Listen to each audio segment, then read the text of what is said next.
GS के 10,000 MCQ की series में आप सबका एक बार फिर से स्वागत है। एक और क्वेश्चन का पोस्टमार्टम लेकर आप सभी के सामने उपस्थित हूं मैं। और आज हम लोग देखेंगे पॉलिटी से रिलेटेड यूपीएससी 2020 के पेपर में पूछा गया एक क्वेश्चन जो कि अति महत्वपूर्ण है। चलिए आइए हम लोग देख लेते हैं। तो वह क्वेश्चन दोस्तों इस प्रकार से था कि निम्नलिखित कथनों पर विचार कीजिए। और पहला ऑप्शन था कि भारत का संविधान अपने मूल ढांचे को संघवाद, पंथ निरपेक्षता, मूल अधिकारों तथा लोकतंत्र के रूप में परिभाषित करता है। दूसरा यह था कि भारत का संविधान नागरिकों की स्वतंत्रता तथा उन आदर्शों जिन पर संविधान आधारित है की सुरक्षा हेतु न्यायिक पुनर्वालोकन की व्यवस्था करता है। और इसमें दोस्तों यह पूछा गया कि उपयुक्त कथनों में से कौन सा से कथन सही है। ऑप्शंस इस प्रकार से 4 हमारे दिए हुए थे। तो आइए सबसे पहले हम लोग पहला ऑप्शन देखते हैं। इसमें यह कहा जा रहा है कि मूल ढांचा जो है वो किस रूप में परिभाषित किया गया है, संविधान में उसको क्या किया गया है, परिभाषित किया गया है। यह बात इसमें कहा जा रहा है। हम सभी जानते हैं कि केशवानंद भारती जो 1973 में जो केस हुआ था उसके अंतर्गत 7-6 से फैसला दिया गया। और उसके अंतर्गत यह कहा गया कि अब जो भी है संसद क्या विभिन्न प्रकार से जो संविधान के जो भाग हैं, जो उसमें प्रावधान है, उनका संशोधन कर सकती है, लेकिन किसको छोड़कर, उसके मूल ढांचे को छोड़कर। लेकिन यह जो बात कही जा रही है कि मूल ढांचे जो कि संविधान में इसके बारे में बताया गया, इस प्रकार से यह दोस्तों बिल्कुल सही नहीं है, क्योंकि यह तो केशवानंद भारती केस में देखा गया। इसीलिए पहला कोटेशन क्या हो जाएगा हमारा, गलत हो जाएगा। अब आइए दूसरा देखते हैं। दूसरा यह बात की जा रही है कि संविधान नागरिकों की स्वतंत्रता, उसके आदर्शों जिन पर संविधान आधारित है की सुरक्षा हेतु न्यायिक पुनर्वालोकन की बात करता है। तो दोस्तों हम सभी जानते हैं कि न्यायिक पुनर्वालोकन या जुडिशियल रिव्यू भी जो है वो कहीं ना कहीं जो सुप्रीम कोर्ट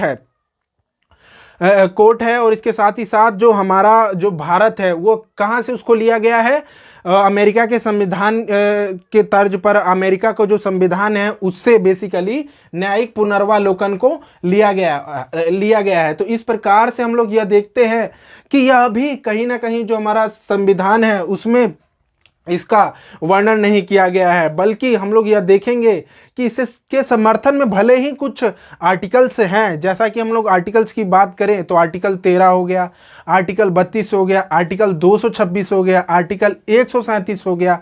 ये सब इसके समर्थन में कुछ अनुच्छेद तो हैं, लेकिन इसका वर्णन हमारे संविधान में नहीं किया गया, बल्कि इसको अमेरिका से लिया गया है। तो इस प्रकार से दूसरा भी गलत हो जाएगा और हमारा आंसर क्या हो जाएगा दोस्तों, ऑप्शन नंबर डी, यानी ना तो 1 और ना 2। तो आइए चलिए हम लोग देख लेते हैं कि किस प्रकार के क्वेश्चंस इनसे पूछे जा सकते हैं। तो यदि सबसे पहले हम लोग बात करें जो इन सब में महत्वपूर्ण रूप से एक टॉपिक जो उभर रहा है वह है आधारभूत ढांचा।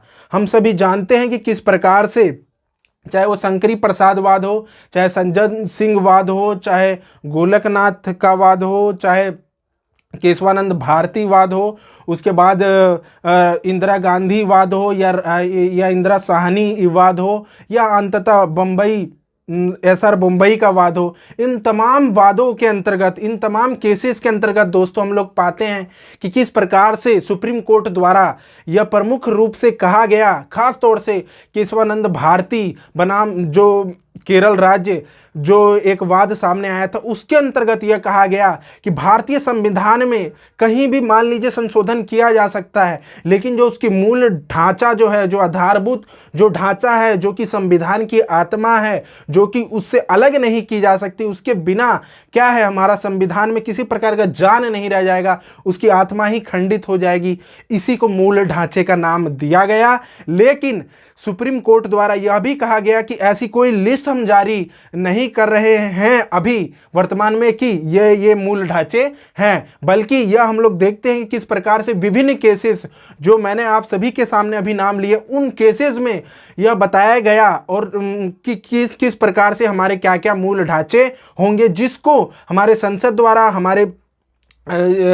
द्वारा क्या नहीं किया जा सकता, उसमें किसी प्रकार का परिवर्तन नहीं किया जा सकता, उसको मूल ढांचे का बेसिकली नाम दिया गया। और इसके साथ ही साथ यदि हम लोग बात करें तो हम सभी यह जानते हैं कि किस प्रकार से यहाँ जो जुडिशियल रिव्यू की जो बात हो रही है, जुडिशियल रिव्यू का दोस्तों बेसिकली मतलब होता है कि जो भी विधायिका है, जैसे यहाँ संसद है हमारी, प्रमुख रूप से वही कानून बनाती है, उसने कोई कानून बनाया, या फिर कार्यपालिका है जिसमें कि राष्ट्रपति जी द्वारा कोई अध्यादेश जारी कर दिया गया, उसके माध्यम से कोई कानून बनाया गया, या यूं कहें कि न्यायपालिका, हमारे यहाँ सुप्रीम कोर्ट भी है, तो उसके माध्यम से कोई ऐसा निर्णय दिया गया कि जो कहीं ना कहीं इस पे यह शंका बनी रहती है आगे आने वाले समय में कि उसमें किसी प्रकार से सुधार किया जा सकता है, उसमें किसी प्रकार की कमी हो सकती है। तो इन तमाम चीज़ों के अंतर्गत, इन तमाम चीज़ों को ध्यान में रखते हुए भारत का जो संविधान है उसने अमेरिका के संविधान के तर्ज पर क्या किया, इस न्यायिक पुनर्वालोकन, जुडिशियल रिव्यू को शामिल किया, और इसी को हम लोग क्या कहते हैं, न्यायिक पुनर्वालोकन। और बेसिकली यदि हम लोग बात करें तो चाहे आर्टिकल 13 हो, आर्टिकल 226 हो, आर्टिकल 137 हो, जिसमें कि आर्टिकल 137 जिसके अंतर्गत सुप्रीम कोर्ट द्वारा ही जो भी निर्णय दिए जाते हैं उसका दोबारा से एक बार अवलोकन, रिव्यू बेसिकली सुप्रीम कोर्ट द्वारा किया जा सकता है। तो यही था आज के क्वेश्चन के बारे में कि आखिर यूपीएससी 2020 में जो क्वेश्चन पूछा गया उसके बारे में यह तमाम डिस्कशन था। तो आप हमें अपना कमेंट के माध्यम से अपना रिस्पांस बता सकते हैं। थैंक यू, धन्यवाद।